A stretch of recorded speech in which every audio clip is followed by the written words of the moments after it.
explain the format and the protocol we follow. We know there are the enthusiastic supporters here, and again, thank you for coming. We know we're here, and we're asking that you not apply the candidates until the end, so that all the candidates can be heard. Each candidate will be given 2 minutes to introduce themselves and their position. Timekeeper will give a 15-second notice and use a stop sign. Then I'll ask the candidates the same 5 questions we have gathered, a number of questions from residents, and combine similar questions. I will read each question, and each candidate in turn will have 1 minute with a 15-second notice to respond. Candidates may pass on any question. Now, if they pass, it doesn't mean necessarily they don't answer it. It may not just take it. After all candidates have had the chance to answer all 7 questions, each candidate will have 1 minute to make a closing statement with a 15-second notice. Then the audience members may verbally ask questions with a microphone, or they can be submitted to the question box, or those that are submitted will be read by me. All questions will be directed to all candidates. Audience questions must be in the form of a question, not a statement, attack, or answer. 1 minute limit will be followed with the time to provide a 15-second notice of the question to the audience. Each candidate will have 1 minute to answer each question with a 15-second notice. So, let's begin. Candidates will have 2 minutes to introduce themselves, the office they are seeking, in their position. The timekeeper will give a 15-second notice. Use the stop sign. We go over. Let's start. Closest one. Thank you. My name is Chris Zamborski, and I'm running for Finance Director of the city. And again, I want to thank everybody who came here, including the candidates. I believe this group of candidates is being very respectful to this event and here to answer your questions. To date, I've run a hard-hitting, accurate, and professional campaign for the position. I'm a polished public speaker, an excellent communicator, and here to answer any questions you may have regarding myself or the finances of the City of Independence. My career and background include the setup, implementation, and migration of financial systems in the private sector. Many of my clients are multi-billion-dollar corporations, including Procter & Gamble, Southern Company, Berkshire Hathaway. Financial systems I'm familiar with include SAP, Oracle, J.D. Edwards, and many others. One thing probably most of you don't know about myself is I filed a corporate tax return in Independence since 1994, the year of incorporating my holding company in the state of Ohio. Of course, to understand balance sheets, income statements, cash flow statements, general ledgers, P&L statements, and I'd like to implement a more effective departmental cost accounting and reporting structure in the City of Independence. It is mine and others' opinions I would be the most resident-centric candidate on the ballot. I have no allegiance to either mayoral candidate and would hold them and City Council accountable via tough questions and public commentary. While understanding the legal requirements of the position and ramifications of the job, public commentary and pressure can play a significant role in decision-making.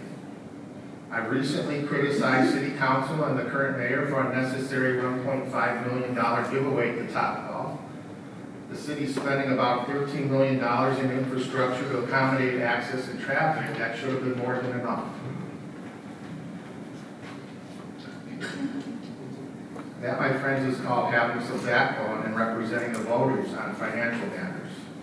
There'll be no more $1 million giveaways to a healthy corporation without objection from the finance director.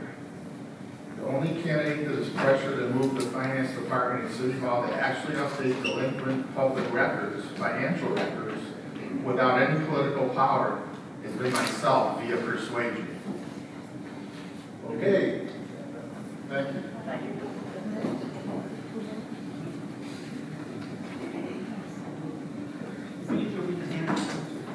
Okay. Let's just stand here. Sure. Good evening. I thought that might wake you up a little bit. Thanks for attending tonight and watching. To the Homeowners Association for sponsoring this forum. My dad was one of the early members of this organization. We really appreciate and support the work that you do for our community and all of our community organizations who make sure that we have a community of fine homes and high standards. It's acknowledged and appreciated. I'm Jim Tracus. I'm a candidate for re-election to City Council. I respectfully ask for your vote this evening as one of 7 council persons based on a record of achievement and a vision for the future. As credentials, I offer you 4 terms as a City Council person starting in 1991. There were some interruptions.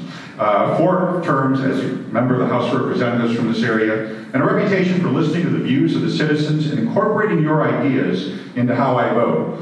I believe in the ancient Greek ideal of representative government. I advocate for your ideas, not just my own.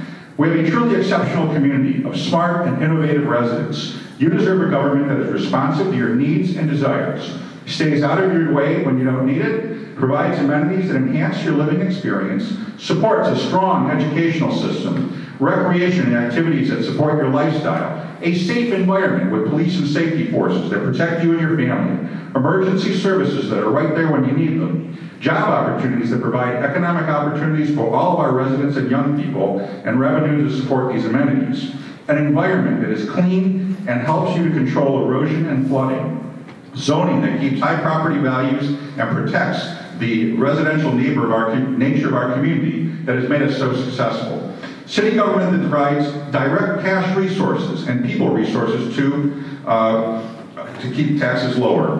We put a substantial resource into fighting substance abuse, addiction, and preventing suicide. Our lives are worth it.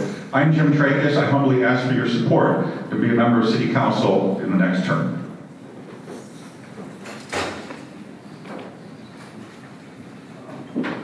Good evening, my name is Hannah Hart, and I'm running for school board. I'd like to say that I'm not the Hart that is in the school board that is not supposed to be there. I guess there's a family with my last name as well that doesn't live in the city of Independence, and I'm just putting it out there. So, I'm qualified due to my extensive work and experience in the education field. I'm a teacher of 26 years at Garfield Heights High School. I'd like to give back to the community to serve the citizens by working hard and continuously keeping the residents informed via my website. I do have a website with everything that I've collected from the city board as well as the educational board, so that there's a nice little story there. It's very unique to us right now, and I understand that it's very sensitive to our citizens because I believe that people are just in a hard place trying to figure out, hey, do we need new schools? Is this something that we need to go forward with? So I believe that as far as for me getting involved and wanting to serve the school board and wanting to get off the couch, I believe that we deserve better as far as the community is concerned, that we should not be an afterthought, that a lot of people in the schools knew this, but the outside residents did not, and I feel that communication piece was missing, and that is what made me get off the couch and take part of this. So, thank you so much for your time.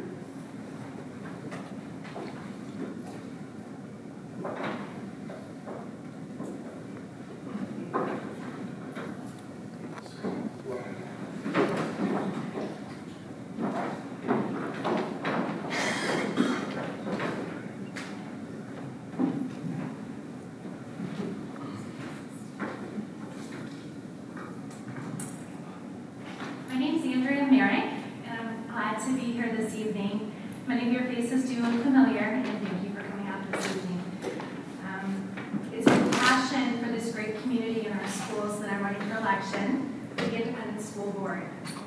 And I am standing here in blue and gold, my alma mater colors. I graduated here in 1994 from our Independence High School. I've been a resident here for 30 years, and I'm vested in the needs of our children and our community, and that's what brings me here. I have 2 children in the school system. My daughter is 14, and she's a freshman in the high school. And my son, Dominic, is 9 years old in the 3rd grade at Independence Primary School. I'm here today to share my visibility in our community and schools in the district. I served on the board of the PTO presidents for the middle school and secretary of the high school this year. And I've got to work with a lot of our educators in our schools over the past 8 to 10 years. And I was on the strategic planning for our school board in our schools this past year. In addition, I have leadership. I'm a very honest person, and I support retaining our quality educators in our schools, and my goal is to improve the gaps of curriculum. I continue to support the strong and safe school environment with a focus of keeping our schools great. Thank you for the support, and I hope you all come out to vote, and I hope to see and meet you all in my campaign throughout the community. Thank you.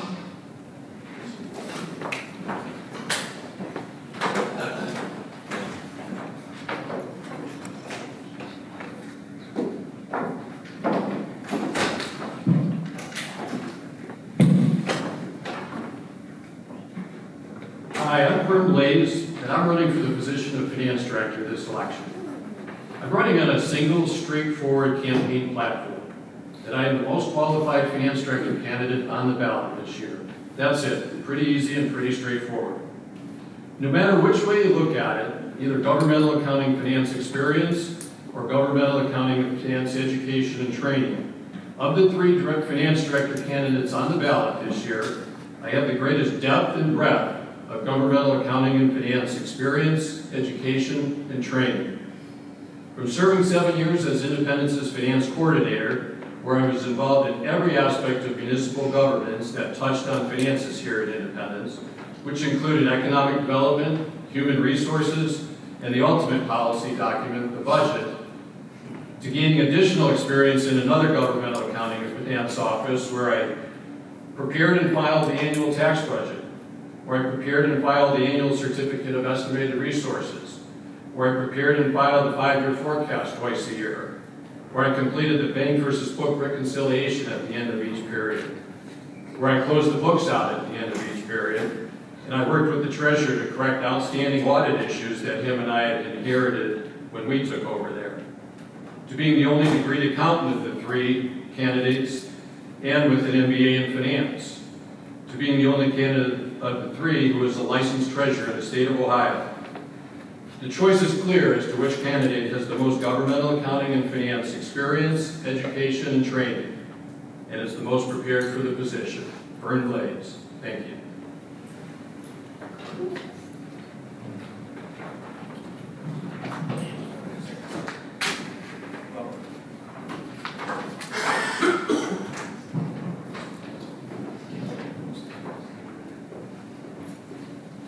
Hi everyone, my name is Dawn Corrigan and I'm running for a position on Independence's City Council. I want to thank everybody for coming out tonight. I appreciate your time and commitment to this event. I thought it would be important to reach out to you and tell you a little bit about myself. My husband Dennis, who is a captain on the Cleveland Fire Department, and I moved to the city about 12 years ago with our 3 children. Hugh is a senior, Jack is a junior, and Rory is a freshman, all attending Independence High School. They all happen to also be presidents of their class as well, so I'm really proud of them for that. I went to college later in life, graduated cum laude from Cleveland State with my master's degree in speech pathology. I actually crossed the stage with my bachelor's degree 8 months pregnant and completed my master's degree with 3 children under 5 years old. To say that I know a little bit about dedication, ambition, and rising to the challenge is an understatement. I currently work at the Brexville Broadview Heights Middle School as a speech therapist and have been there for 12 years. I've held a number of positions of my time working in the public sector, including being a union representative, a cross-country coach, a track coach, and I led an after-school group for students with special needs, and we worked on preparing them for community outings and social events. In my previous life, prior to being a speech pathologist, I was the credit card operations manager at Ohio Savings Bank, which allowed me to oversee a department of about 25 professional people working directly under the president of the bank. Most of my community involvement has been through my children. I've maintained a leadership role with the PTO throughout all 3 buildings since 2008, from being the Ways and Means Coordinator, ran the Spirit Wear campaigns, and now currently the high school PTO Vice President. My husband and I were also heavily involved in the PAC 297 for Cub Scouts. I love independence. I'm able to give our city the time necessary to keep us moving forward by making responsible financial decisions, maintaining a positive attitude, communicating with our community members, and a commitment to success. Thank you.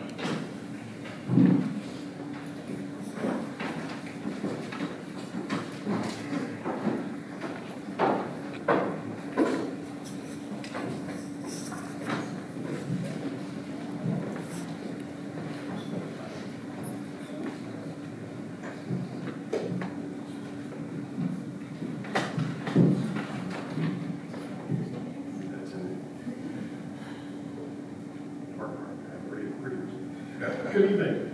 My name is Ken Sinek, and I'm a candidate for Independent City Council.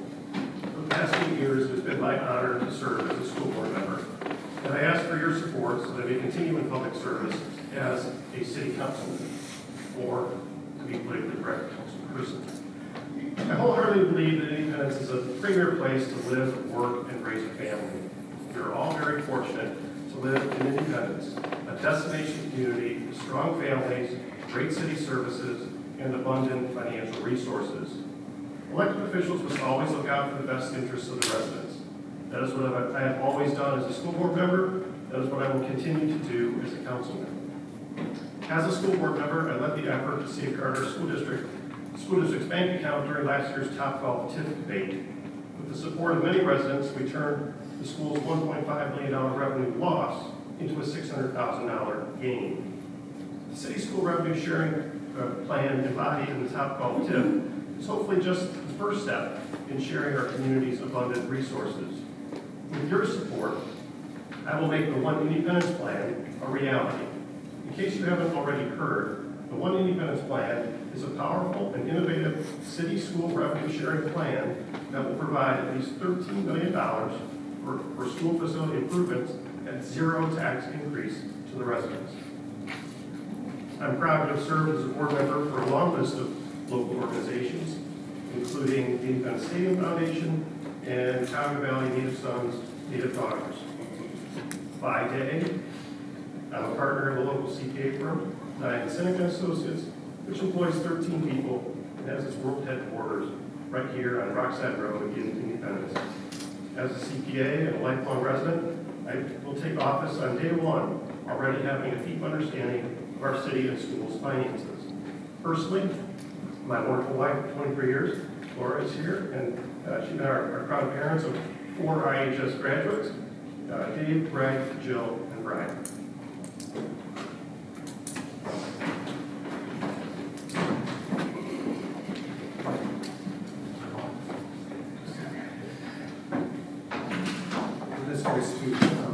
Good evening, everybody. Thanks for coming out. Thanks for Mary Jean for putting this together. I know what you do, so a little hectic, but thanks for the candidates that did come out tonight. I think people do earn a little bit of respect, so you can see that the ones that aren't here, you have to question why they're not. Anyway, my name is Tom Narduzzi. I've been on city council for 10 years now. I ran the gauntlet through the city. I was on zoning board of appeal for 8 years. I was on planning commission for 6 years. My family dates back in the city for 90 years, I believe. And I've been married to my wife Donna for 32 years now. We have 3 children, Lauren 27, Alexa 25, and Donna 12. So we took a little break. Yeah. If anybody reads the city minutes from our council meetings, you can tell that I'm not a rubber stamp. I'm one that asks the hard questions, and I've worked through 3 administrations now, and I've never varied my way of thinking the city council. So I'm not afraid to stand up for what I believe in. Sometimes it's 6 to 1. A lot of times it's 6 to 1. So at least I bring awareness of what I believe is right and what is wrong. That will never change no matter who's mayor, but yet I still work with everybody. So no one can say that I'm just a no vote. Maybe I talk too much, but I always give my opinion, right or wrong, and I stand behind it, and that's the way it will be. So I respectfully ask for your vote. Thank you.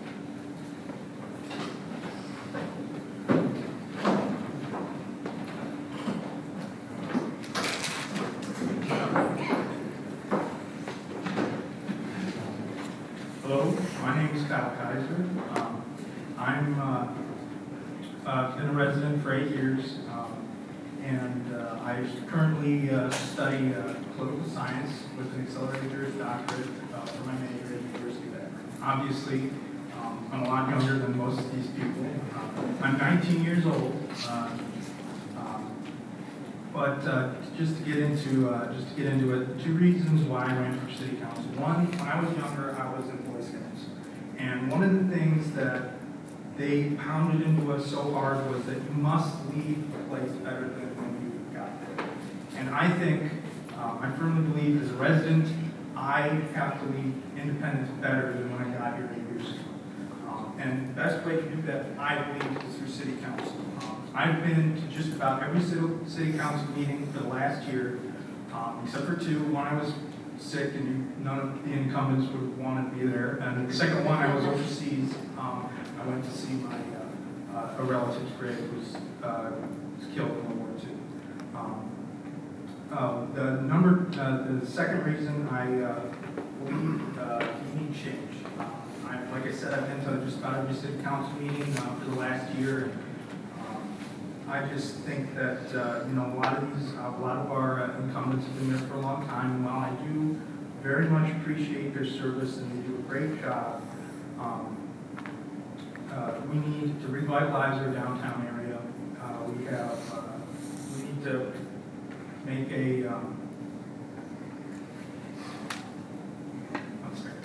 We need to make a council listening night. I think that's extremely important. As I've attended council meetings, I've seen that one of the things is that some of the residents, they feel that they don't get their voice heard. And I think it's important for city council to listen to the people and listen to their concerns.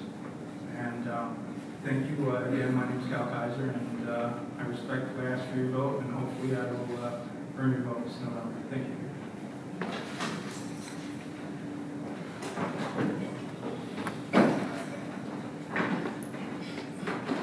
I'll just use the podium. No, I'm good. I think you hear my voice correct? Well, let me begin by full disclosure. I yield some of my time to Chris. That being said, I have to tell Mike to stop. There are a few people that sound a bit verbose, but look at my great nephew's in the audience, and I want to tell you that he's going to be the mayor someday. Because I went to bed when I was 12 years old and said someday I'm going to be the mayor, and 20 years later, some of you even might have voted for me because I had the privilege of serving as your mayor. And I've served as your mayor on and off because of term limits for 22 years. And my privilege, one of my life's vocations to serve others. As was said earlier, try to leave things better than you found them. I think, and I believe, I'm running because we can do better. We must do better. Because things pass you by if you don't take advantage of opportunities. It's all about opportunity management at this point in our community. If we miss the train, it doesn't come back sometimes. Whether it be economic development, whether it be education, whether it be helping people, keeping people in their homes through the No Place Like Home program, we need to find solutions for future opportunities to take care of the people of Independence.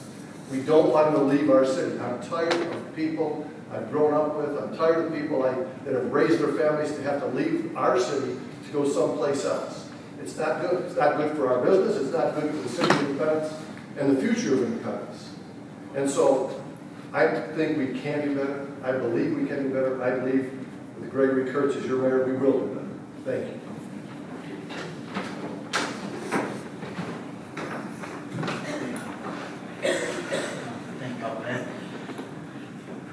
Now we're going to start with questions.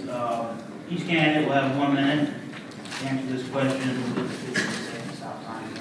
I think what we're going to do, we didn't draw numbers, so I'll ask this question and then ask who wants to take it first, and that person will get the mic, and then you just hand the mic down and go from there.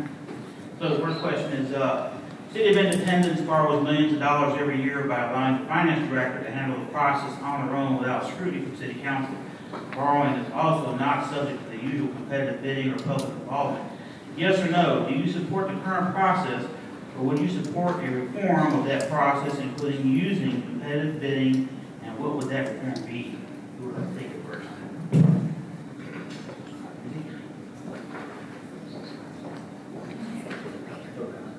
Thank you, Dave. Being a finance department question, that I have no problem taking that question first. I've noticed the scenario that's described in the question, and although bidding out for certain services is not as easy as bidding out for tables and chairs and things you can touch, feel, and see, there should be the ability for the finance director and the finance department and get council approval to go out and seek proposals from the service providers that help the city borrow the millions of dollars that are referenced in the question, everywhere from the financial advisor, who's advising the community, which the city has to have one by law, the legal department, who's doing the bond counsel, and so forth. So yes, I support a little change to the process to get more accountability.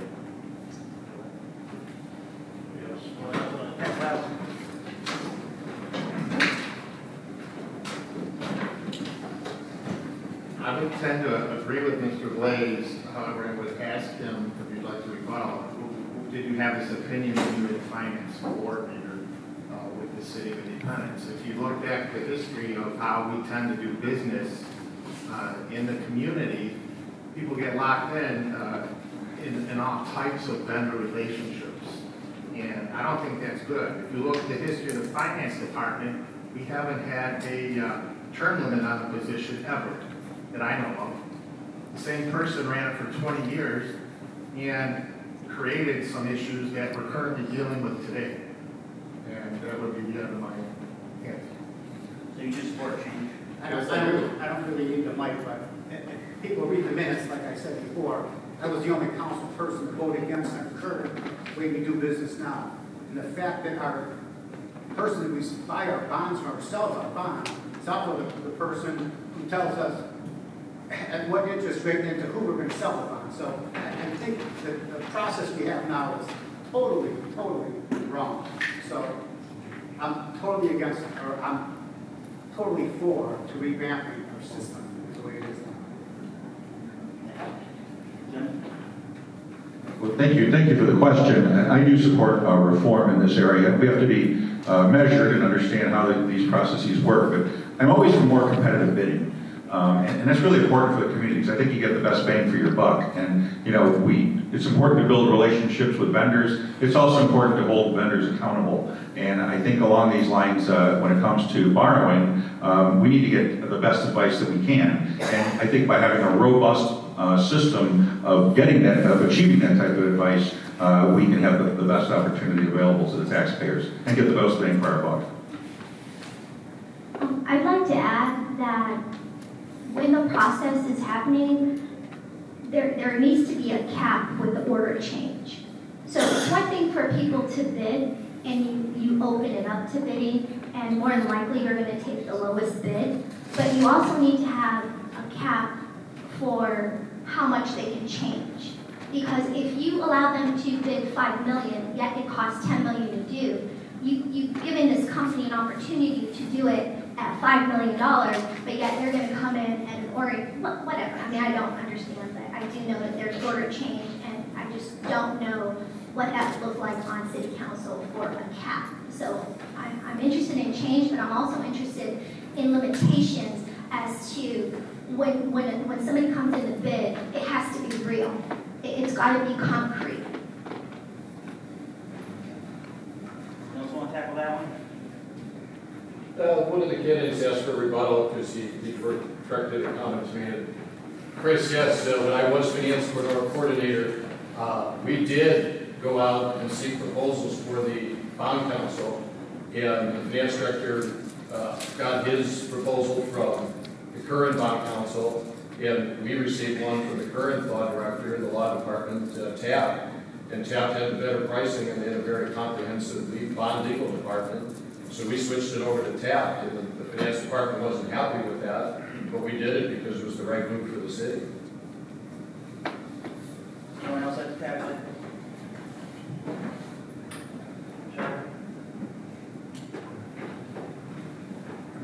My answer won't be too long, but I think that Councilman Nardues and Councilman Tracus hit the nail on the head. I think that competition is key for getting better prices, and I think accountability is key. So yes, that answers.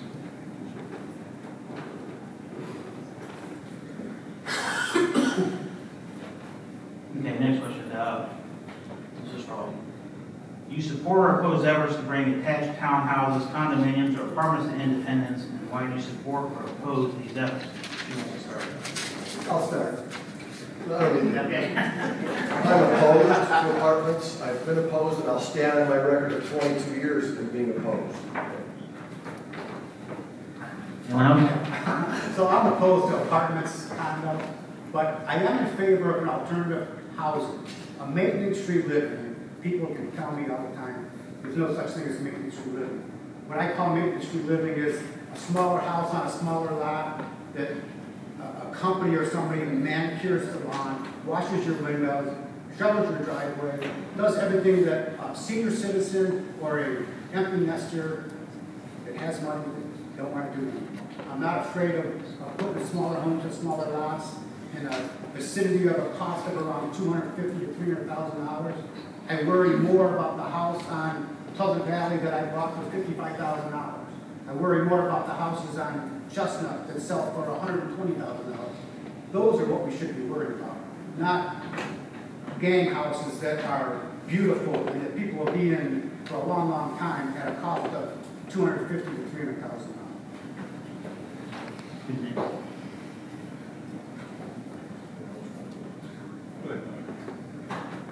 I too am opposed to apartments. I will say it, I am opposed to that. I am for some other kind of housing.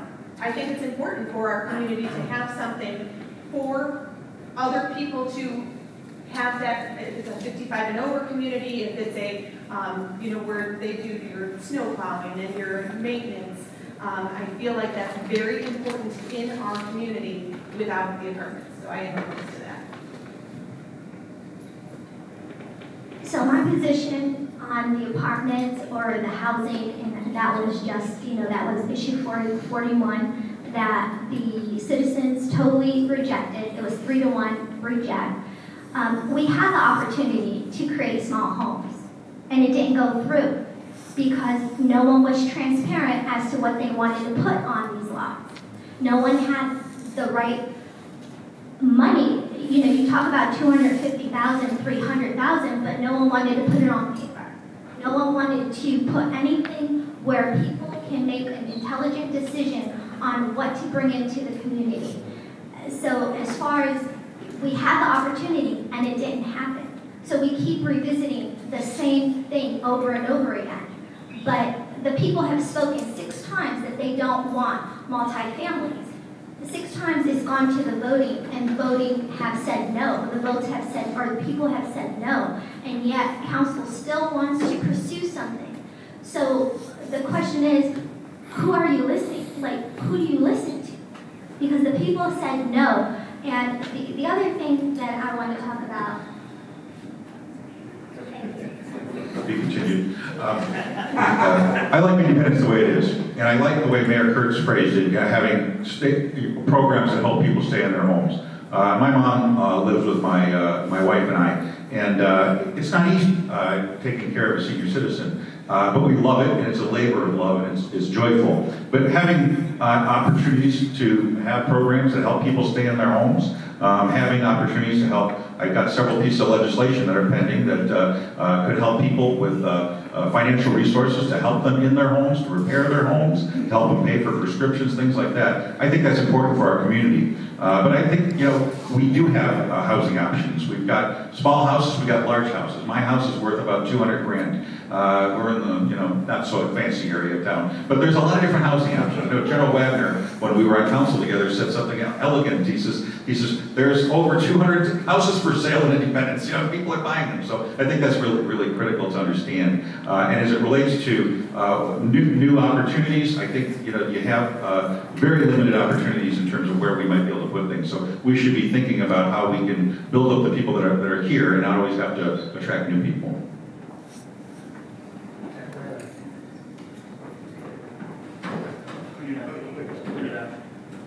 So, like Councilman Narduzzi and Councilman Freitas, former Mayor Kurt said, I do not support at all any apartments or high-rise condos or anything like that. I do think that programs to keep people in their homes, there are people that have lived here for all their life and they don't want to move. But once you get older, you don't want to cut the grass, you don't want to do all this, you don't want to do the ins and outs of landscaping. And I think that in order to keep people in their homes, we do have to have programs to keep them in their homes. And like I said, I do not support apartments, and I definitely do not support taking away the right to vote on that in the council. Oh, sorry. My comment would be that people of Independence have been asked many times to approve multifamily housing, and every time it's been rejected and soundly. Our community is stable, and we have the relationships amongst this big group here that we do because our community is stable, and that's because single family homes owned by families who stay are what make a strong community. Where you have renters and apartments, you have a transient community, and I like our way of life a lot better.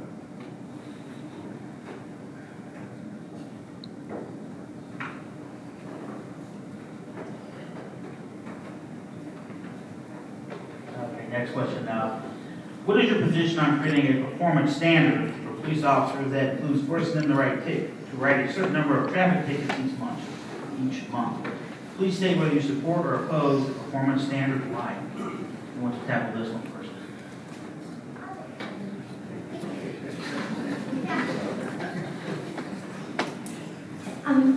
My understanding that it's illegal in Ohio to do that. So if it's illegal and if our police officers are being asked to do that, that means that we're doing something illegal. So we should abide by what the state of Ohio is asking us to do. So that's my position. Anyone else want to tackle that? There is a performance standard. When you take that oath of office, you have a performance standard. That's the law. On the other hand, one question I asked every police officer when I hired them, I said, if you're running radar or you're in the center of the town by Stone Road and a car goes through a red light, you pull them over, and it's the chief's wife, do you give her a ticket? If they say yes, I don't hire them. Because you have to apply some common sense. People in this room, as I look over the crowd, it's common sense oriented. So, yeah, hold the law when you take the oath of office, but have some common sense in the distribution of your efforts.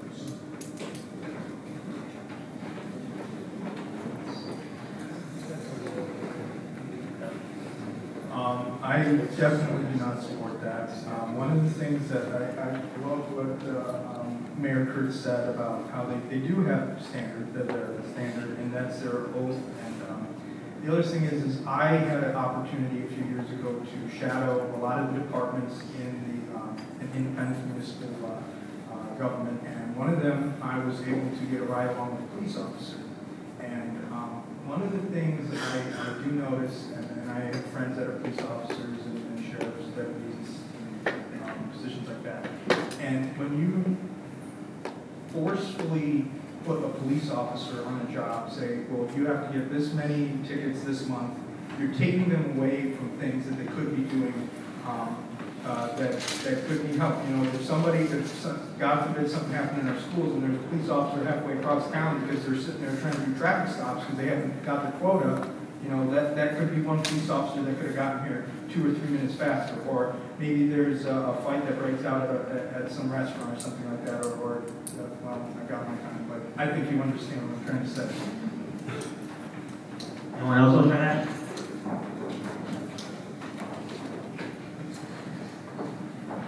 To me, the issue is partly one of them. One is the responsibility of an elected official. Clearly, there are limits. As public officials, we can influence policy, but if city council members, school board members, finance directors are getting really into the detail of how individual employees are performing their job, you're not going to have a well-run city. You have to have a good chain of command. There has to be a common culture, a common value system from the mayor to the police chief to the men out on the street, women out on the street. So to get quotas or no, I just caution everyone that the elected officials have a certain, more of a policy-making role than perhaps getting that far into the weeds. You have to trust the people who work for you.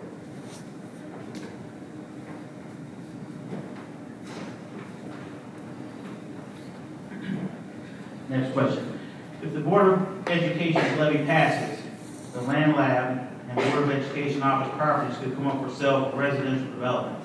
The land is currently zoned for housing and already subdivided into several parcels.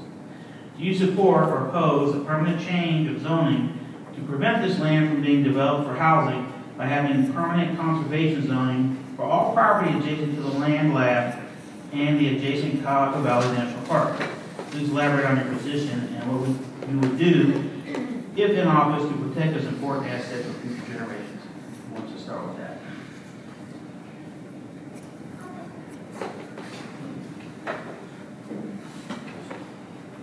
So the 49 acres that the Board of Education sits on belongs to the school, and it's the duty of the school board and the school administration to keep it as such. That's a history that is loved by many people in the City of Independence, and I think that that would be a very destructive thing to put housing there. And especially, it's just in the talks. It's all in the minutes. It was in the minutes in the August issue. It's in the minutes in the September issue. That's what they want to do, and that is something that I'm totally against. And that's why I'm running for school board. We need to be held accountable, and we need to be transparent in exactly why we're looking for a new school and to put the location of the school to change the primary from one place to the other. Thank you. I just think it's a loaded question. I mean, anybody in their right mind, anybody sitting up here, we would never get rid of the land lab. That piece of property down there has been existed forever, since Mayor Church was around here. Forever. I don't think that anybody would ever want to touch that piece of property, so, I mean, let's be realistic with the question, because it would never. Just going back to the land lab, this property is certainly part of our preserve to our community at all costs. There is no transparency that this is true to have housing in this area in any minutes. Right here. I have it right here. So the minutes, I'm going to rebuttal that because the minutes are right here in the August council minutes, and they're also in the September minutes. So if anyone would like to see them, they're right here. From the city or from the school board From the meetings? city. Right, not the school. Well, No, that's not accurate information. Not the school board. Okay, because there's, No, not- it has been stated that land lab area is untouchable. It's untouchable, so I don't want to get misinformation out though. We'll open it up for forum.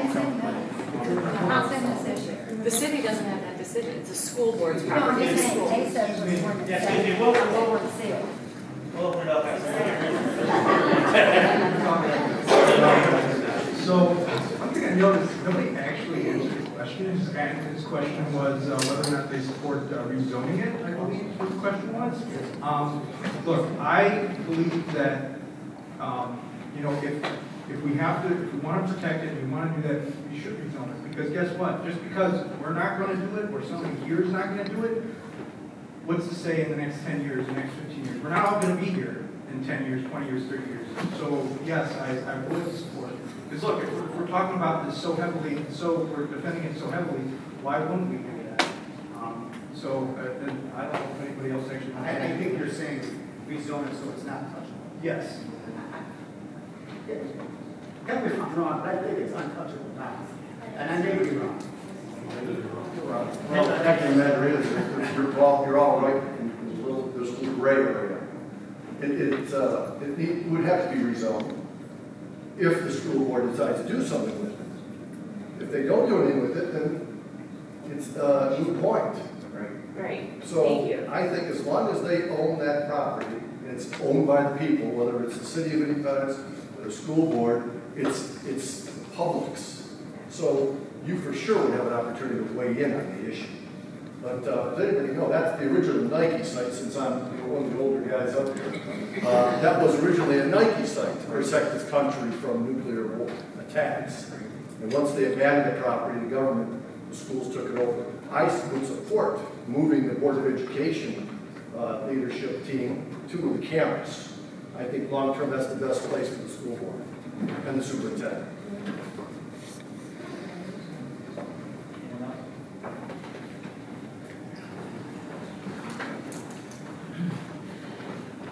Do you support revenue sharing with independent schools in order to fund school building, construction, and/or renovation at zero tax increase to the residents as proposed by Mr. Sennick's One Independence Plan? Why or why not?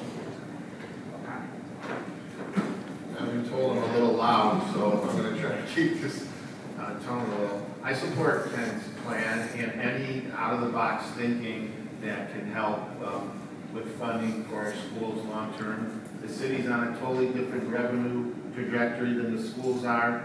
Of course, we have a ballot issue coming up, but I think long-term that it's an excellent idea, either in supplementing what we're doing or being a primary revenue source.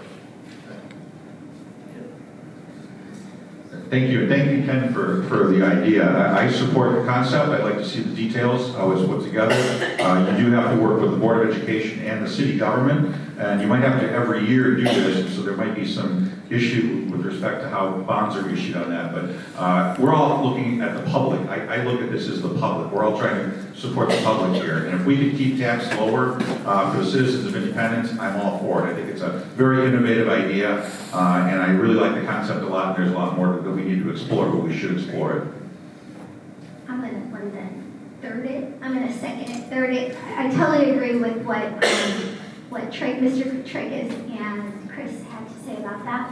I think the Independence One plan is an opportunity for us to look at the revenue. When I did my research, I'm talking about 2011, the City of Independence was bringing in $26 million. As of 2016, it has gone up to $42 million.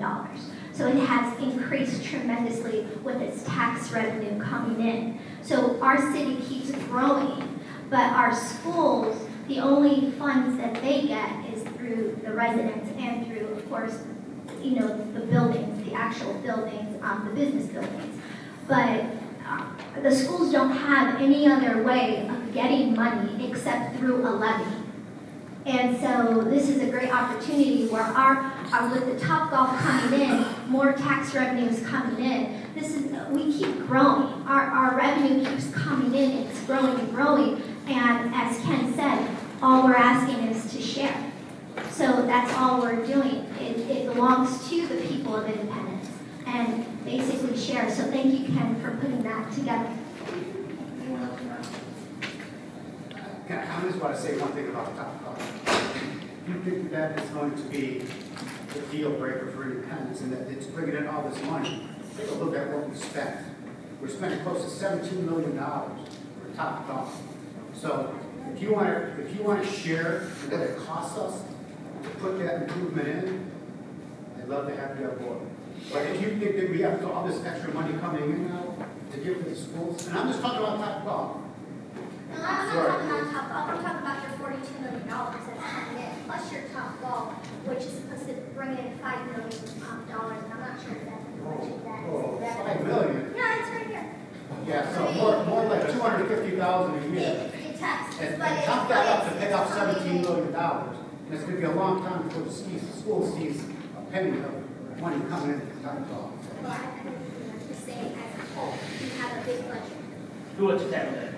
Anyone else?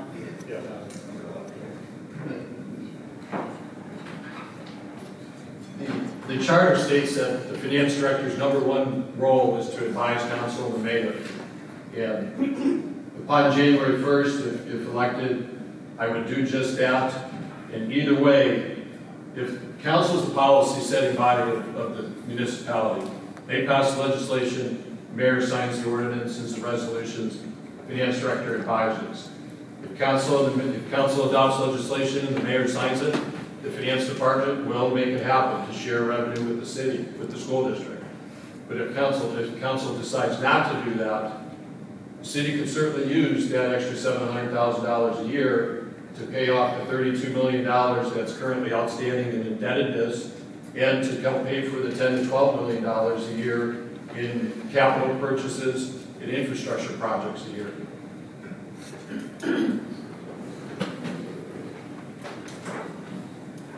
Surprisingly enough, I am in favor of the one that 20 years ago, 30 years ago, groups of people, citizens like us, came together and decided to work together to build a library and a civic center. There was a group of people that wanted to do a library, there was a group of people who wanted to have a senior center, and they all got together and found a way to pass a levy that created the civic center and the library. In around 2002, we needed a new high school, and we needed a field house for sports facilities. So the city and school got together and created the shared use facility, the new high school, and the field house project. This One Independence Plan is just another iteration of the same thing. We have tremendous resources here in our community. Let's work together and find a way to help our schools. Our city has lots of money, our schools don't have enough. There ought to be a way to work together to come up with a solution that serves the people of Independence.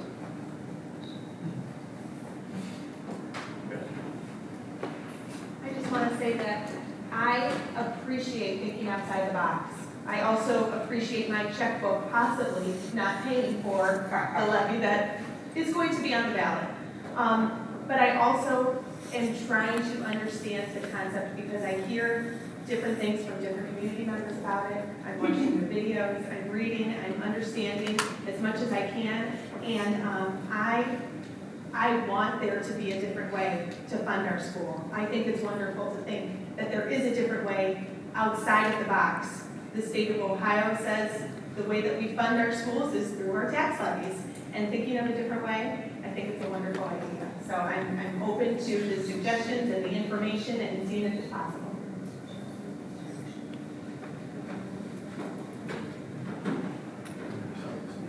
No, I guess it's something we've done in the past.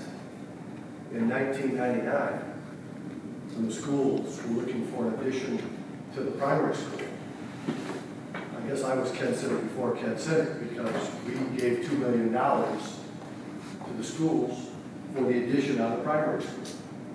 In exchange, to find a legal vehicle, we got the land, which is now the shared use facility. So there are vehicles out there to create these opportunities. But you have to be very careful because, as was mentioned earlier, the city has $33 million in debt. Sure, we have vehicles to create that opportunity, but if you don't have the right economic policy, the right strategic policy going forward, and plant the right seeds, then that can easily diminish. And I saw that when I became mayor again in 2008. It was an uphill battle for several years. We planted some great seeds, acorns back in that 8-year period. And now we have record income tax as a result.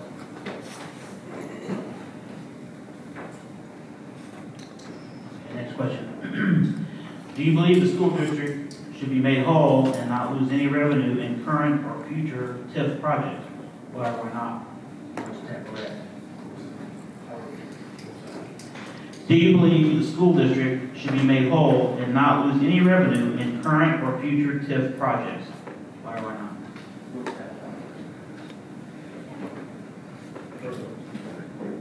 So one important thing we didn't talk about before, the state of Ohio is not going to give us any more money for schools. They've been taking and taking and taking, and we've been donating and donating and donating, and we're big donors. We get a couple $100 per kid. Cleveland gets $19,000 per kid, and a lot of that's our money.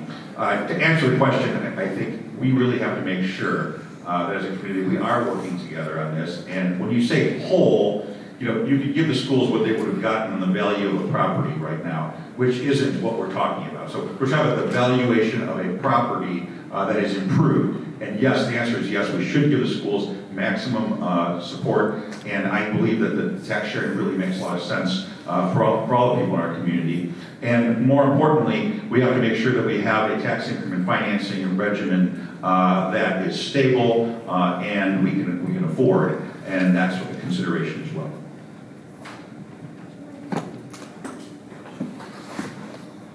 I would 100% support keeping the schools whole if tax increment financing is used going forward. It's been used quite extensively already here in Independence. It's an excellent economic development tool. It's an excellent way to generate revenue, to help pay debt off and to do other projects. But even though the city is legally entitled to tap into the school district's money, here in Independence, that should never happen.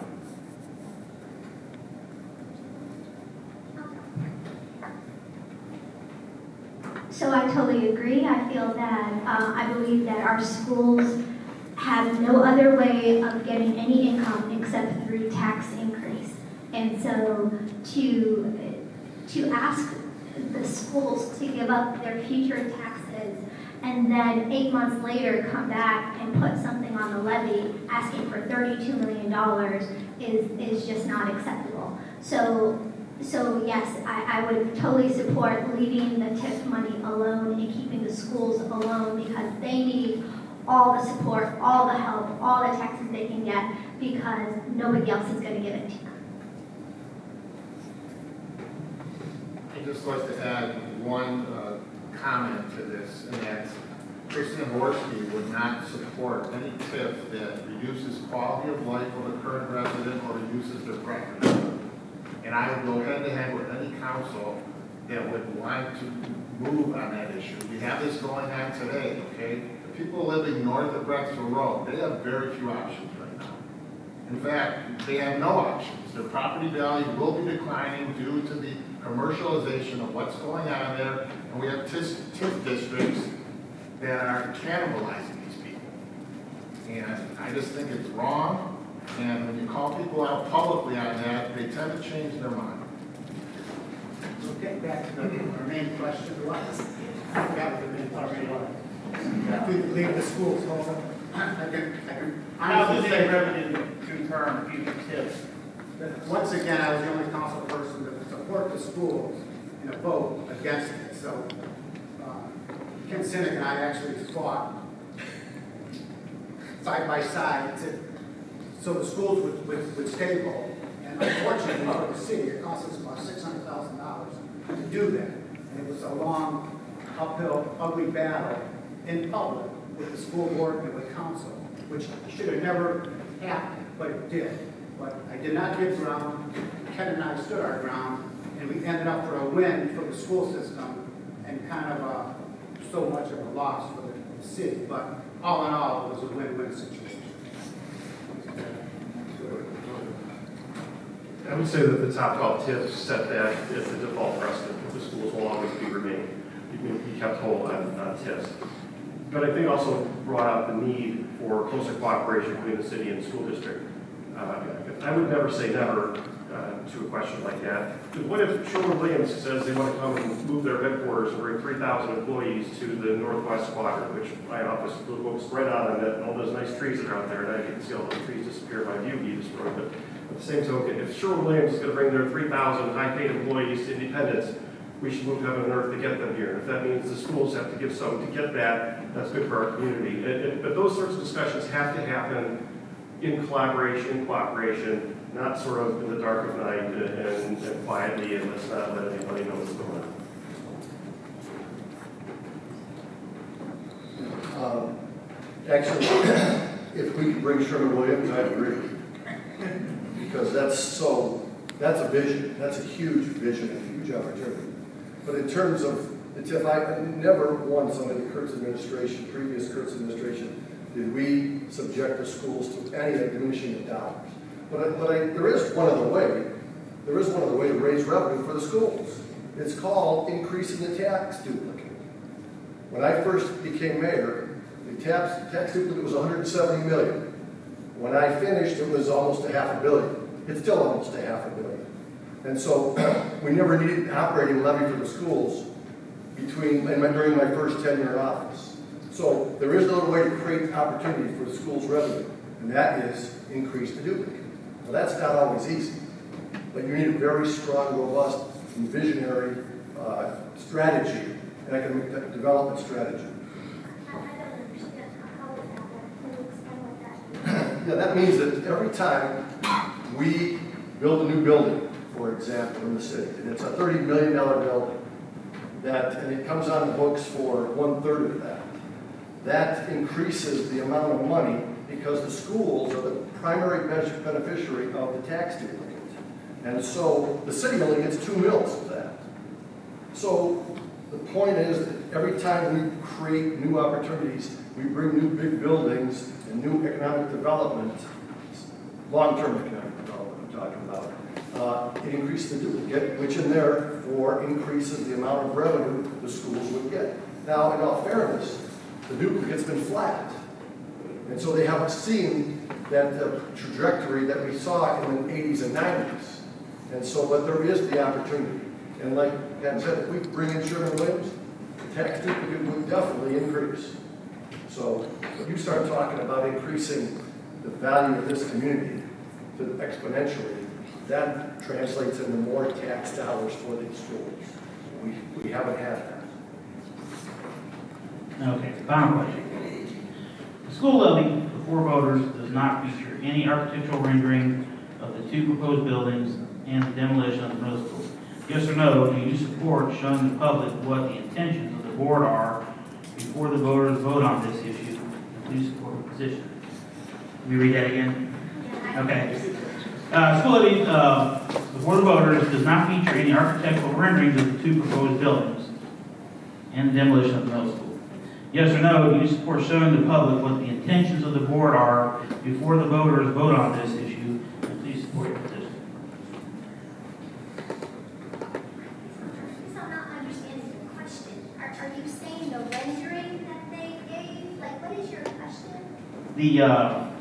I've got here, I didn't write this, it says these are condensed. It says, does not feature any architectural rendering of the 2 proposed buildings. Do they have architectural renderings of what they want to build? What they have is this.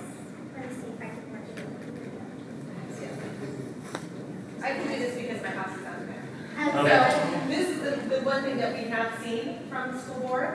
And I can say that here's the high school, here's the existing middle school, and this is the new proposed area where they're going to build the school.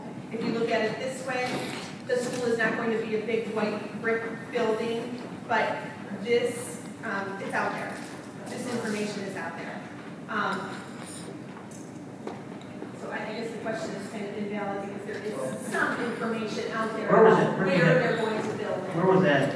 I speak to that for a moment. Sure. So that drawing, there's a school in the Lakeview School District that our architects built that building in another school district. And that drawing is simply taking that building and showing that it fits on our land. It's really not intended to be a design. There's been no discussion at this point as to whether it's an auditorium or gym or 2 cafeterias or 1 cafeteria, or where's the parking lot or where's the playground. None of that's been decided.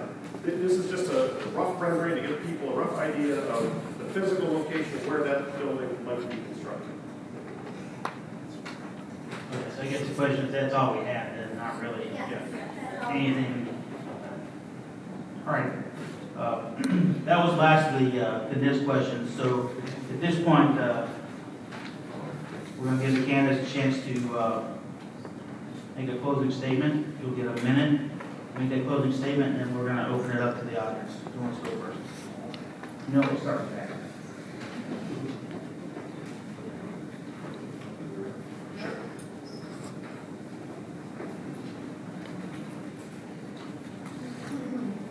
Well, after listening to us talk tonight, I hope everyone feels more comfortable and knowledgeable than you did before you walked in. Voting day is Tuesday, November 5th, and whether you vote on that day, early voting or absentee, it's my hope that when you cast your vote, the little bubble next to Dawn Corrigan's name is filled in. I appreciate your time tonight. Thank you. Lots of great ideas and concepts shared here tonight. I'm happy to be a part of this process. I'm so thankful that so many of you came out to be informed citizens. Your active involvement makes the work that we do up here that much better. My number one concern is the One Independence plan and a revenue sharing arrangement with the city and school district. That's the issue, but to me it's also about making good decisions. That's what I've done all my life, especially with that lady up there. Life is good here. The problems we have are first world problems. We can find a solution. But the citizens' active involvement is just so critical in this process. Please make sure you get out and vote. Tell your neighbors to get out and vote. And you will have the kind of city that you choose. Thanks once again for an opportunity to talk to you guys tonight. And if anybody knows, for 10 years now, you've known the type of council person I am. I never know when to shut the trap here. If you believe in me or you don't believe in me, at least I give you my opinion, and I'm not afraid to share it. So, God bless, and thanks for coming out.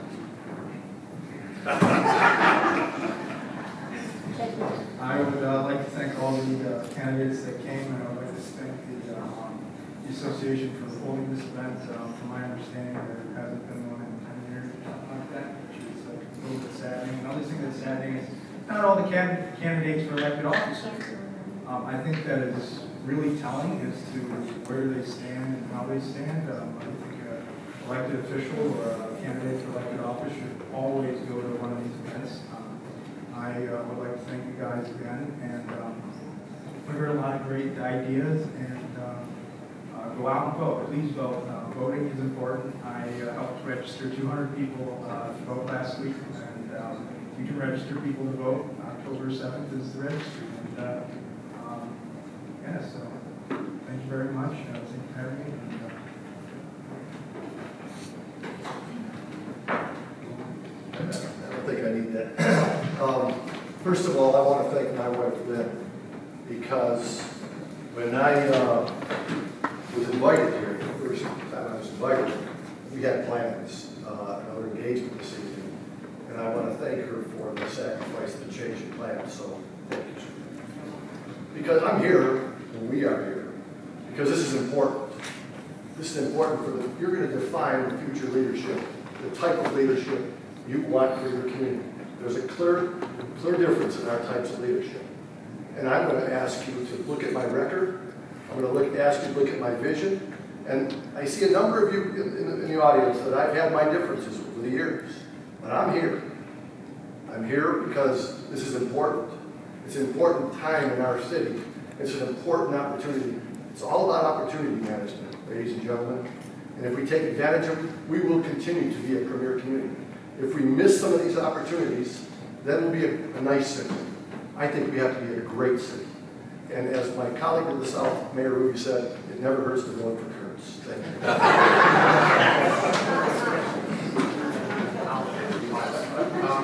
I would like to thank everybody also for coming. I really appreciate Vern for coming tonight as well. There's one candidate for finance director that's not here. I think that's really telling. I also think there's tremendous opportunity with private sector scrutiny of our budget and government to have some savings in many, many areas.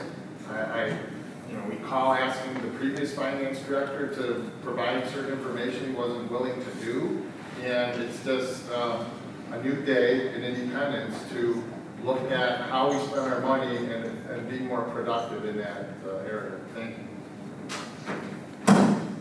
Thank you for being here tonight. Thank you for watching on TV, 100 of you. Over the past 4 years, my voting record on council reflects support for strong infrastructure, repair, new water lines, sewers, curbs, gutters, streets, as critical priorities to improve the quality of life in our neighborhoods. Enhanced street, sewer, creek maintenance to avoid flooding and erosion. I introduced and initiated legislation that has put the city's checkbook online so you can check how we're spending your money. Increased competitive bidding to get the most bang for your buck. Pending legislation would allow for the city to assist residents with large household projects that are hard for seniors and working families to afford on your own. I call this the independence advantage. You deserve to have a city to help you when you need it. With respect to a 2020 vision, I believe that some of the big issues the city needs to tackle include selective economic development that does not reach the tipping point of too much congestion and the possibility of crime that comes from excessive retail zoning. Building a center of town is a public space that is not over-the-top expensive and meets the need of our quaint community. Planting more trees and having a solid tree plan to fight erosion and climate change. My name is Jim Tracus. I ask for your support in November. Thank you for coming out. Yeah, my name is Hannah, and I'm running for school board. And the reason I'm running for school board, I think one of the most important things that the school board's responsibility is to ensure communication with its stakeholders. And the stakeholders are not just the students and the parents, but it's all the citizens of Independence. And we deserve to be heard. We deserve to be listened to, and we deserve more than what we have been given. And I have 2 kids in the high school at this time, at the high school. And one thing I can tell you, my kids went through all the independent schools, and I make sure that I don't send my kids to a dump. And so for them to tell us that, our schools are unsafe, that's not the right thing to do for us. It's one thing to say we want new schools. It's one thing to be honest and clear and just say, hey, we're independent. We need new things. We love new things. It's another thing to have a different agenda. So please remember me at the voting on November, and it's HH. HH. Hannah Hart. Thank you. Thank you, everyone. Candidates, it was a pleasure to meet many of you. And good luck at the elections. Thank you for coming out this evening. I just want to make it a point here that I'm very involved with the vision for our schools, working with our residents as well as our children. I've worked with many of the leadership, educators, and students in all 3 schools in the last 8 to 10 years. And I'm looking forward to being on the school board, continuing learning about our school system and what our students need as well as our residents. Thank you. Mary Jane and the Homeowners Association, thank you for hosting this event. Residents, thank you for attending. I would ask when you cast your ballot sometime between October 8th and November 5th for finance director that you ask yourself 5 questions. 1, who is the most qualified candidate on the ballot? 2, who has the most governmental accounting and finance experience? 3, who has the most governmental and accounting and finance education? 4, who has the most governmental accounting and finance training? And 5, who therefore is the most prepared to be Independence's next finance director? I hope I have made the case this evening that I believe that I am that person, Vern Blaze, and I respectfully ask for your vote for finance director. Thank you.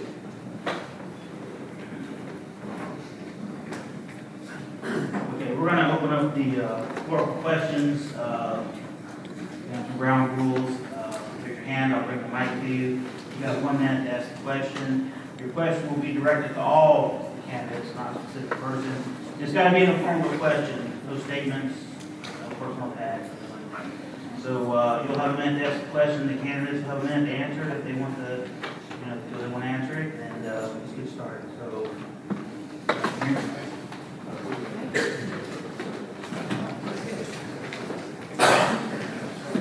Okay, tonight I hear a lot about transparency. Some of you have been on council for 10 or more years. Yet I have my doubts that re-electing some of you will guarantee transparency. So my question is, what will you do differently to ensure transparency, since there seems to be a history and a thread of no transparency? Thank you.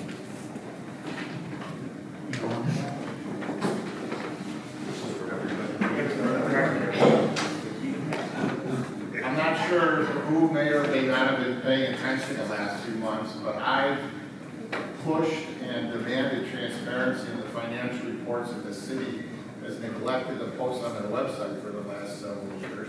And I've actually got them to do that via persuasion and I'm sure some degree of humiliation.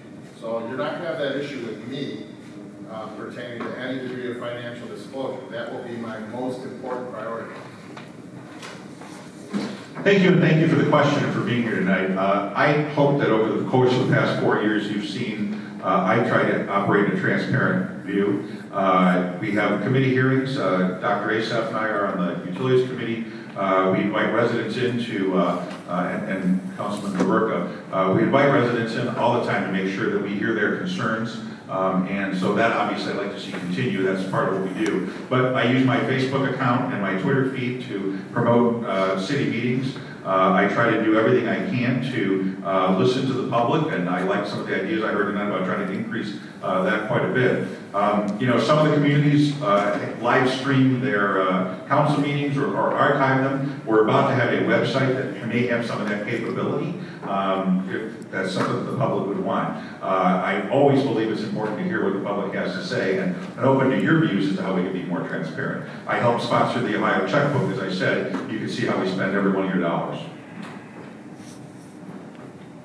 I've created a website with the school's budget, which is about $19 million. It also has what our enrollment is. It has our connected you to the Ohio schools where you can see our rating. So everything is all in one place for you. You can just click on, you don't have to go to any different website, it's just there. So as far as transparency, basically I'm your information depot. I just put everything together for you to check it out.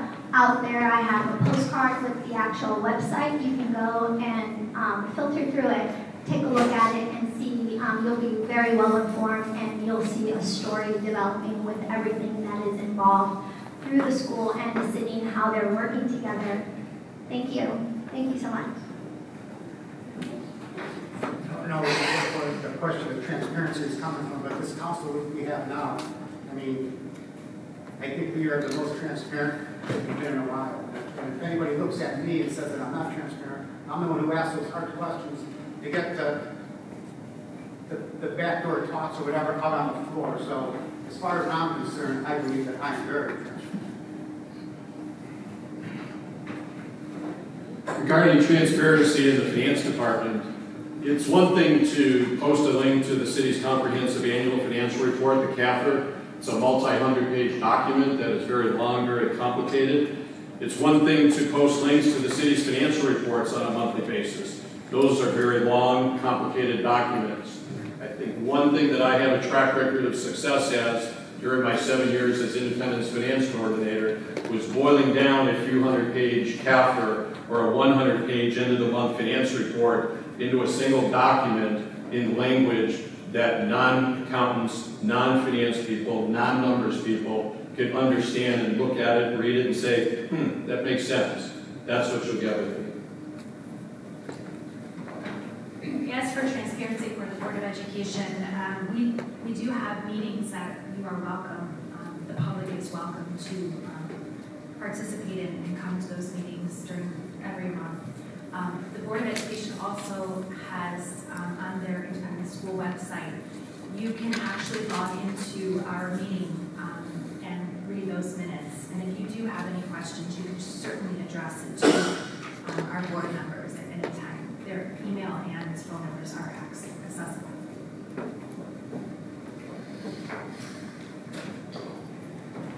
I think transparency more or less comes in two different forms. One form of it is the way your elected officials interact with one another. Are they able to debate and discuss the issues of the day openly, publicly, dispassionately, without personal attacks? That cultural thing is incredibly important to giving the citizens confidence in their elected officials. The other thing is the elected officials' willingness, eagerness to interact with the public. And I think, the people who are here speaks volumes about who's willing to be present and serve the public and who wants to do this job at their convenience. I think transparency is very important in government. We're a government for the people, by the people, especially here in Independence. Like I said, I've been to just about every single council meeting in the last year, and prior years. Talk a little louder so the camera can hear you. Closer to your mouth. speak? I think it's all right, well then I'll just speak without. Like I said, I've been to about 12, 13 council meetings past year in a couple months. One of the only non-incumbents to do so, actually. But the one thing that I really would like to see, actually two things that I really like to see, is a monthly council listening night. I've talked to the current mayor. There's some things that we have to iron out with the sunshine law and stuff like that. And then also, I would really like to see, like Jim said, our council meetings recorded via video. Seven Hills does it, I believe. I believe also Rexville does it as well. There's a couple other that do it. I think seeing some of these emotions when they're in a state of debate is extremely important. I will respect it. So thank you. So, we talk about transparency, we talk about communication. When I became mayor again in 2008, we upgraded the newsletter, became much more transparent. It's time to do that again and use technology. I'm convinced that technology will enhance our communication and everyone, but you gotta add one more component to that to be successful. And that's going to be, as was mentioned several times, civility. You have to be able to communicate, have a difference of opinion, but, and unfortunately, or fortunately, in independence, the mayor runs the council meeting. So the buck has to stop at the mayor to be able to hold people accountable, not for what they say, but for how they say it. And that's going to be important going forward. Thank you. Well, I want to say too, it's funny that this came up because tonight I was talking to Mrs. Cynic about this, and we were talking about how reading the minutes, it's wonderful. The information is out there, but to get the tone, to get that nonverbal language, those videos, we need more information to give to the public about how the information is presented, not just what the information is. Being a speech therapist, this is what I do for a living every day. I work with social groups, I do social skills, and it is about controlling your R. This, the event happens, the outcome is there, but the way you respond to the situation is what controls that outcome, and that's what I'm hoping to bring to council a little bit of. Thank you. Anyone else that's looking for what? You was first. We can mic it down, so you're gonna have to get. I can handle it. It was one of the very first questions, and there were two schools of thought. One is people who want housing available in something other than the single-family house on a 20,000 square foot lot. The counter proposal is we want programs to keep people in their houses as they age. Well, I kind of belong to the first camp because I'm ready to move on from my house. I would like to stay in Independence. But unfortunately, Independence only gives me one option. The crux of the question becomes, the charter relies on a vote of the people. How would anybody propose to sell it to the populace that has so firmly rejected the concept so many times? I'm not an attorney, but if I can interpret, I don't believe council has to go to the vote of the people to put a smaller house on a smaller lot. I think I've been told that by the law director. I think it's just if we found the right spot to put it on, I don't believe the council has to go to the vote of the people for it. That's not multi-family housing. It's someone asking for a variance to put a house on an unbuildable lot. I don't know. I don't know if I'm right or wrong. I really don't. But I believe we were told by our law director that would not have to go to the vote of the people. And when we did it last time, it was because of the fact that we've asked it so many times in the past that it's just the right thing to do is the council sat together and discussed whether or not to put it on the ballot. If anybody, Mr. Travis, if you think I'm wrong, or Mayor Pierce, I would just, in terms of what Tom just said, I do think that the law allows the council to have a smaller lot size and a smaller house. I think ultimately the people have their say. because they can put that on the ballot themselves. So as I always say, people say, well, what about multi-family housing? It's going to be on the ballot. It's going to be on the ballot whether it's proactively on the ballot or somebody puts it on the ballot. So I think the real answer to your question is that getting somebody who develops, quote unquote, the right thing and is willing to sell it to the people. I believe in the people. If the people vote for this type of a townhouse, that type of thing, then it's the right thing for our community. I don't think I know more than the people, so I think it's important that if you have someone who comes in and wants to do as you suggest, they listen to the voters. I've always said, take a public opinion poll, listen to what the people have to say. There are people who will support some of these types of concepts. I don't think anyone supports apartment buildings. I don't think many people support condominiums. That townhouse concept that you're talking about, some people do support that. If a developer listened and put enough money into it and tried to do that, it could pass. That I hope to answer your question that way. Thank you. I'm living in the northeast quadrant, and my question is that would you declare eminent domain? I live on the west side, on Brecksville, and you have the Top Golf, and you have the Saucy Food Works coming in there, and there are a section of people down there that want to live in their homes. So would you take my property to eminent domain? Thank you. Well, I'll take that. I'll start with it.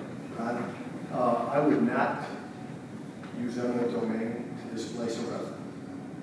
That's been my experience, and that's probably the format that I would use again.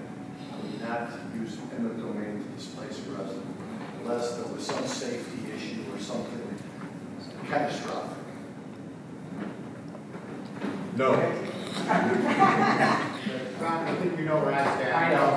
I fought for you guys down there, and I don't believe it's right to get somebody out of their home. I think what may happen down there is it might become unlivable for some people, and they may actually come out better on that dollar side sooner or later. You understand where I'm coming from? Would I ever take your home by eminent domain? Yeah, well, this came out of a conversation with the candidate that's not here, and he guaranteed me I was going to be in my home in 5 years. So. He's not here. He's not here, and I told him you're not getting my vote. You want a sign in your yard, right? A sign in my yard. Yeah, I'd say no too. Eminent domain, in my opinion, should only happen in matters of safety and national security, whether it be federal government, state government, county government, municipal government, whatever. It's your property. I don't see why the government should take it. So, no, I mean, can't be one else. I clearly do not support eminent domain either. In fact, the city and I have arranged with you to buy your property at the moment you're ready to sell it. That should be prearranged now. Well, one more point. We had a policy in my administration years ago when we moved people from the AAA. Right. And every resident of the person had an opportunity to sell their house, and I would help them. But my condition was you have to stay in city of Independence. And I think 5 went, and 1 stayed. The 1's still there, and the other 5 relocated. And it worked out. So there are arrangements where it can work out. But taking someone's home, no. Okay. Thank you. We had, you were now. Well, he's going to vote for it. He was for it. Sorry. First of all, I'd like to say you guys are all leaders in the city, whether you're elected or not. I'd like to thank you for all the time and effort you go into the campaign. It can't be one of the favorite things on your to-do list as elected officials, so thank you. As future leaders in the community, I would like you to take a stand, yes or no, whether you support the school issue or not. And each one of you. No. I haven't made my mind up yet. I know that might sound like a cop-out, but I haven't. It'll probably be a last-minute decision when I'm in the voting booth, along probably with Mayor, to be frank about it.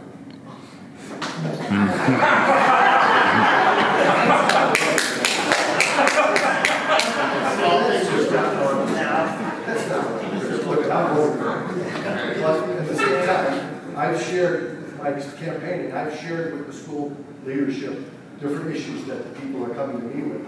As I talk to them about the issue, And I've tried to be transparent and give the school leadership feedback so that they can educate the people. They've told me, the leadership team has told me that they're going to hit the people with more information, more robust information to answer all the questions the next 5 weeks. So I trust that's what they're going to do, and then the people will make the decision.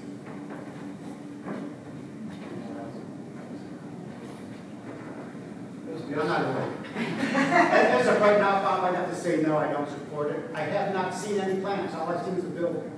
I'm a remodeler by trade. You know what I do for a living. I remodel old things. I make old things look new again. I believe we have 4 concrete walls that are indestructible. What happens on the inside of those walls can be done for a lesser value. Do I know what the new building's going to look like? Do I know what it's going to be made out of? Do I know how long it's going to last? I don't know any of those things. Nothing was brought to me. So at this time, I have to say, no, I don't support it. But would my mind change? Absolutely. Show me dollar for dollar what I'm going to get, and I can make an educated decision. I cannot make an educated decision when I don't know what my dollars are going for. I actually was an audience member at a city council meeting where they had the superintendent come in and explain why they wanted it, explain all this. It was a really good salesman and tried to get us in line, and I would say no. Now with the information I know now, I would say no. That doesn't mean that I can't change my mind, but right now with the information I have, and I also talked with the lady that was at Fall Fest there, and I still just know these things. They asked for money before, and now they're like, well, I'll give you 13 million.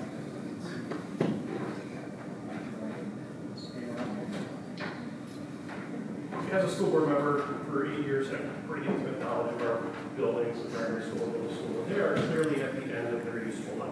They've served us well for 60 years, but they need so much work that replacing them is the more economical alternative than renovating them. And our community should have better schools than what we have. We're a premium community, we should have better school facilities than what we do. However, and full disclosure, I was the lone board member that voted no against putting this levy on the ballot. I voted no for 3 reasons. Number one, the vote survey that was done, 62% of the residents who expressed opinion said they want separate campuses for our primary and middle school. There's one building, there's 2 buildings under one roof is not what our community wants. That's what the vote survey told us, but it's on the ballot. Second reason is that there is a better way to fund it. And there's a revenue sharing way that could save all of us half the cost, a new building at half the cost. And thirdly, November, a general election is the worst time to try to pass the school levy.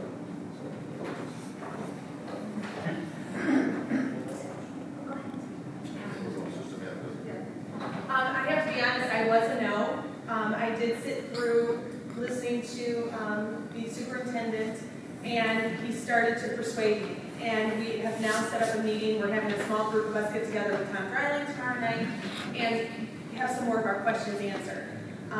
I agree with new schools. I see the communities that are getting new schools. I think it's important for our community to have new schools. But the way that it's funded and the money that's coming out of my pocket, I have a hard time just saying yes. However, I do feel it's very important for us to have these new schools. I see what has happened in Brecksville Central School. There was no learning happening when the roof was caving in and water is coming down.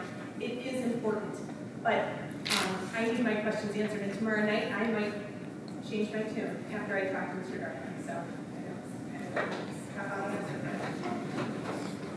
To answer your question directly, I will be voting yes for the letter. I myself support the school system for new schools. I'm working with the strategic planning committee over the last year, and a lot of my questions have been answered by attending multiple meetings and information nights in the school system in all 3 buildings. And I've learned a lot just from the Board of Education as well. So I do support the schools. At this time, I do not support the schools. I'm not in favor of new schools for several reasons. One, I feel that the bond levy was added quickly without the opportunity to engage the community, which I feel is a lack of communication. I feel that the administration has not provided the taxpayers with concrete rendering. I mean, this is the paper that we have for $32 million, so I feel there's a lack of planning. There's no clear vision, again, with the school board, the land for the primary land. Nobody knows what they want to do with that. Nobody knows what they want to do with the Board of Education land, so I think that's lack of transparency. And in the last years, I think in the last 4 years, they've spent, and I have the information here, around $800,000 to $900,000 fixing up the middle school with the roof, putting new bleachers in, and now they want to tear it down. So that to me is lack of accountability. And the other thing that I would also like to point out is private schools don't have, Taj Mahals, and they do really well. We have $15,559 that we spend on each student. And now we're asking the taxpayers to spend more. So at this time, until the administration can answer all these questions, for me, it's Yeah, thanks for the question. I'm an independent thinker, and I don't like people telling me what to do. So I guess I'm really hesitant to weigh in on this. I've got an opinion on it, but I don't want to say, well, I'm going to do this or that because of somehow some person was running for office. I just don't like to do that type of thing. So I have a little rule. When I'm on the ballot, I don't talk about other people or other issues that are on the ballot. So I don't want to prejudice. I think people, you'll have all the information that they need and they'll make the right decision. So I don't want to be a cop out. I've been doing that for 25 years. I tried. If I lose by one vote, that damn trick is. This is for Mayor Kurtz. Well, they're directed all, they got to be directed all in. Oh, yeah. Everybody? It's a general question. Well, for anybody then, we live just south of Broadside Road, and I am very concerned about safety in the neighborhood. In the last half of that last year, there were 3 incidences that involved people with guns, people running through my backyard, hiding out. There was the incident at the Sunoco station. There's a lot going on, and I'm very concerned. I'm concerned for my son who plays in our yard. Just about a month ago, my husband and I were in the backyard on Friday night, and there was a police car chasing somebody up the road that had come off Rockside Road. So what are your ideas to address safety on Rockside Road? Well, I'll start. It's a fair question, and I say fair question because when I campaigned, I talked to people in Lafayette. It confirmed exactly what you're saying, and that whole northern area. And that's why my vision for the future is a remote safety force facility at Rockside. We can kid ourselves all we want, but Rockside Road is its own world. And if we don't manage the 150,000 cars going up and down that street, having access to the Rockside Road area every day, then we're not doing our job. We have great personnel, we have good technology, we can do better. And when I say in my campaign we can do better, we must do better. Rockside Road needs to do better, and we need to have concentrated effort on Rockside Road. And that's what's going to help us protect our residential community, but also increase the service and serviceability for those people, our customers on Rockside Road. Imagine people tell me going door to door, they don't want to send their kids to Rockside Road to Denny's. Well, that's wrong. This is independence, that's wrong. We can do better, we will do better. I'd like to have, besides running for office, I'm Don and Tom's neighbor, and the incident she speaks about, I was on a consulting project in Kentucky, and I got a text that there's a gunman running in my neighborhood with an 86-year-old mother at home at 9 o'clock in the morning. So what do? Well, first of all, in my opinion, we should have used the reverse 911, and I would appreciate some feedback from other people on that, because it seemed like you don't use it then, why do you have it, number one. Number two, I believe we should seal the Rockside Road corridor from our neighborhood, okay? It's just common sense. I don't care what you think about a wall or anything else. You wall 77 for noise. We're walling in Maple Shade Cemetery where dead people reside. Why don't we seal our neighborhood? There's been all kinds of Verizon robberies all across the country, region, area, gunmen, Parma, 2 or 3 of them in the last year, okay? And somehow you need a way to keep people from coming out the back door of Verizon and into my neighborhood. The dead are some of the best voters we have, Chris. I do understand your concern very much. Anytime you have increased commercial traffic, and look, don't be a mistake, with increased economic development comes increased opportunities for crime. I trust Chief Kilbane and this police department that we've got good strategies in place for community policing to make sure the police are in our neighborhoods and making sure that the residents are safe, so that we contain the residential district from the commercial district. I think Pleasant Valley Road and Rockside to date, we've had some pretty good success, although we've had some bleed out, and that certainly has been a problem, and it needs to be addressed. But I think the second part of it is now we're increasing rather dramatically the people that can come to Independence. And so we do have to have a rethinking as to how we do our community policing, and particularly your neighborhood and others all across the city. But I got to tell you, it's not like it used to be, and there are more creative criminals that we've got to combat.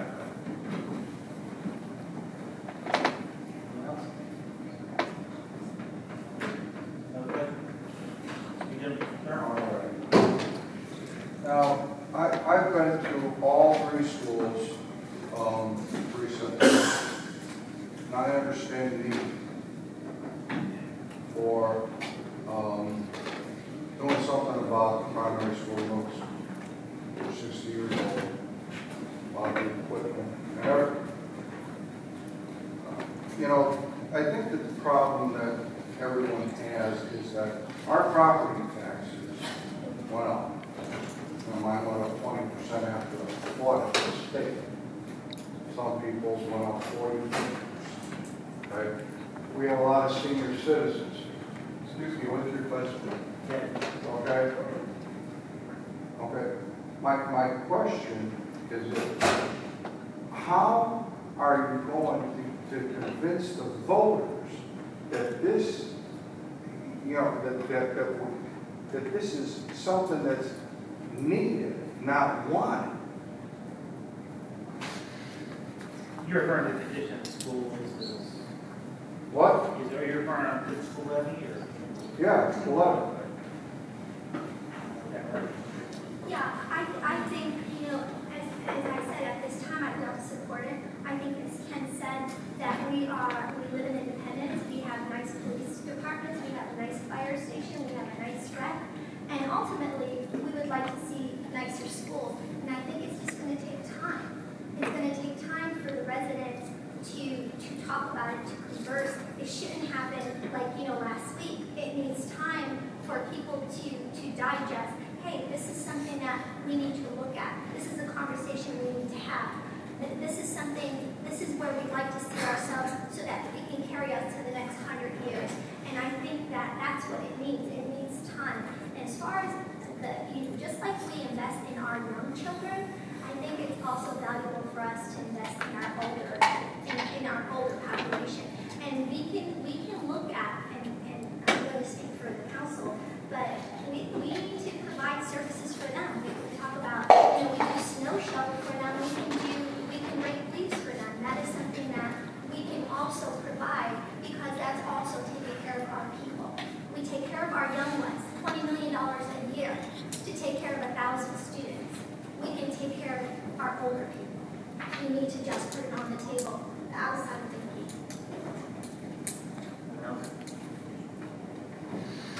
You know, communicating, trying to pass a levy is hard work. No doubt about it. It's very hard work. You said you were building tours, and that's great. And, you know, the superintendent is doing those tours and inviting the public to come. But getting people engaged, it's a battle. It really is a battle. I truly believe that the One Independence plan, coupled with a levy, where people get dollar for dollar matching on their levy, that's what's going to take to get it passed.